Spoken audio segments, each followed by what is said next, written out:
1강에 이어 2강에서도 여러분 만나게 된 안젤라입니다. 강의 들어가기 전에 1강에서 강조했던 점 다시 요약하자면요. 스크립터가 하는 주된 업무는 뭐라고 했죠? 그렇죠. 대본에 기록을 하는 것이고 컷을 빠뜨리지 않고 잘 찍고 있는지 확인하고 스토리의 흐름이 매끄럽게 이어지는지 체크하는 것은 물론 연출의 의도를 정확히 파악한다는 것과 기록한 대본을 편집자에게 전달해주는 매우 중요한 중간 연결자라는 것, 네, 꼭 따로 메모해두면 좋겠네요. 그럼 이 강에서는 드라마 대본을 어떻게 읽을 것인지에 대해 얘기를 해볼까 해요.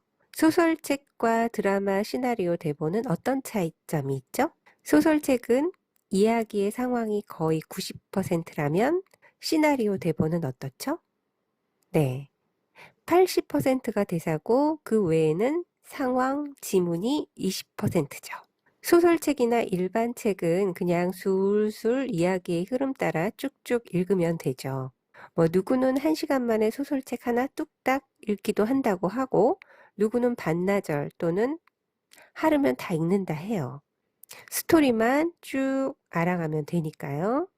하지만 드라마 대본은 드라마의 흐름은 물론이거니와 등장하는 인물들의 캐릭터, 대사, 동작, 심지어 인물의 성격까지 파악해가며 읽어야 하는데 그 중에 대사의 비중이 많은 드라마 대본은 대사를 책 읽듯이 읽는 것이 아니라 감정이 이입이 돼서 내가 저 인물이라면 어떤 감정으로 대사를 칠까?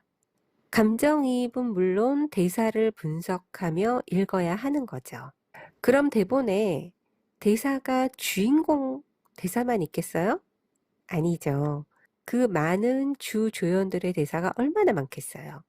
그 대사를 일일이 다 나의 감정을 실어서 봐야 하는데 여기서 주관적인 나의 감정을 대입하는 것이 아니고 저 사람이라면 저 주인공이 처해 있는 상황이라면 나는 어땠을까? 하고 대본을 읽어야 한다는 거죠. 그럼 대사 앞에 쓰인 지문은 어떨까요? 모든 지문에는 그 주인공의 행동과 감정이 자리 잡고 있어요. 우리는 촬영을 하러 가기 전에 대사를 충분히 연구하고 파악해서 배우들이 어떤 액션을 취하는지 정확하게 알아야 하는 거예요. 대본을 읽는 시간은 1시간이나 또는 하루 날 잡고 끝내는 것이 아니라 이 이야기의 스토리가 달달달 나오게끔 읽어야 하는 것이고 대사를 외울 정도로 읽어야 하는데 1시간, 2시간으로 다 파악할 수 있을까요? 그렇지 않겠죠. 스크립터는 드라마의 대본이 나오면서부터 드라마가 끝나기 전까지 대본이 심지어 걸레가 되고 너무 봐서 다 해질 정도로 정독을 해야 되는 것이 맞겠죠. 왜 정독을 해야 하나? 촬영 나가기 전에 대본이 잘 파악되지 않으면 기록을 제대로 할 수가 없고 대체 무엇을 찍는지 알 수도 없겠죠. 그렇게 모르면서 헤매다 보면 엉뚱한 곳에 기록이 되어 있고 필요한 컷도 빠뜨리는 아주 문제가 심각해지는 거겠죠. 몇 달 전에 블로그를 통해서 어떤 학생이 댓글을 달았는데요. 아주 급하게 수업을 받았으면 좋겠다라고 요청을 했어요. 왜 그렇게 급하냐? 그랬더니 웹드라마 제작의 스크립터로 일을 하게 되었는데 당장 투입이 되어야 된다고 하더라고요. 그러면서 기록하는 것을 모른다. 그래도 카메라 앵글이나 용어 정도는 알지 않겠나 했더니 전공이 이쪽이라서 그 정도는 아는데 대본의 기록을 어떻게 하는지는 모르겠다는 거였어요. 학과, 교과에는 없으니 당연히 모를 수밖에요. 그나마 다행이라 생각하고 바로 다음날 만나기로 했고 수업을 진행했어요. 뭐랄까? 처음 하는 드라마 스크립터의 일이라 많이 설레는 것 같기도 같아 보였고, 떠는 것 같아 보였어요. 그래서 우선 침착하게 마음을 진정시키고 많은 생각을 하지 말라고 조언을 했죠. 그 학생은 그러겠다고 하면서 벌써 일어나지도 않은 일에 걱정을 하고 두려워하는 거예요. 그러니 수업이 제대로 되었을까요? 대부분의 학생들이 일을 하기 전에 수만 가지 생각으로 집중을 못 하는데 이건 정말 큰 실수로 연결이 되는 거죠. 해서 이 학생을 진정시키고 기록하는 방법에 대해 이야기를 하는데 뭐 이해는 그럭저럭 하지만 응용이 좀 부족하다는 걸 느끼고 자세히 더 깊게 설명을 했죠. 근데 드라마 스토리에 대해 내가 중간중간 질문을 하는데 이 친구가 그게 뭐더라? 그게 어디 있더라? 하면서 대본을 뒤적뒤적거리면서 찾아보는 거죠.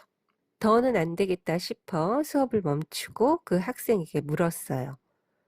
대본 몇 번이나 읽었어? 했더니 많이 못 읽었다고 하더라고요. 대본을 전체적으로 파악을 못하면 기록을 하는 방법에 대해 더 이상의 수업이 필요 없는 거죠. 왜냐고요? 전체적 이야기의 파악이 안 되는데 연출이 어디를 찍는지 알 턱이 있을까요? 그럼 대본의 기록을 어디에다 하는지 알 수 있을까요?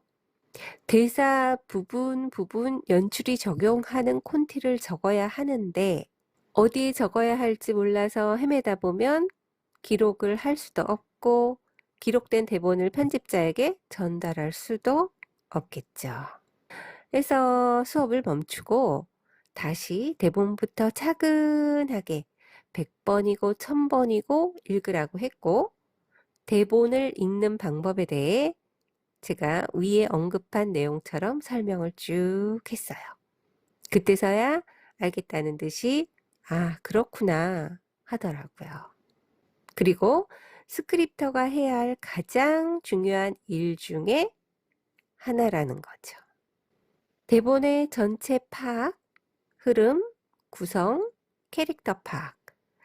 이야기의 구성을 내가 바꾸고 내가 필요 없는 부분을 오미트하고 필요 없는 번복되는 장면과 대사를 내가 찾아낼 수 있는 능력을 기르는 것 또한 스크립터가 해야 할 가장 중요한 일 중에 하나라는 거죠. 자, 드라마 스크립터를 하고자 하는 학생들에게 팁을 주자면 드라마 대본이 없다면 소설책이라도 많이 읽으세요. 소설책을 그냥 쭉쭉 넘겨가며 읽는 것이 아니라 주제와 흐름과 전체적인 작가의 의도와 잘못된 장면의 흐름을 예리하게 꼬집어내는 연습을 해야 해요. 늘 책을 볼 때 왜 그럴까? 라는 의구심을 항시 갖고 있어야 제대로 된 책 읽기의 연습이 됩니다.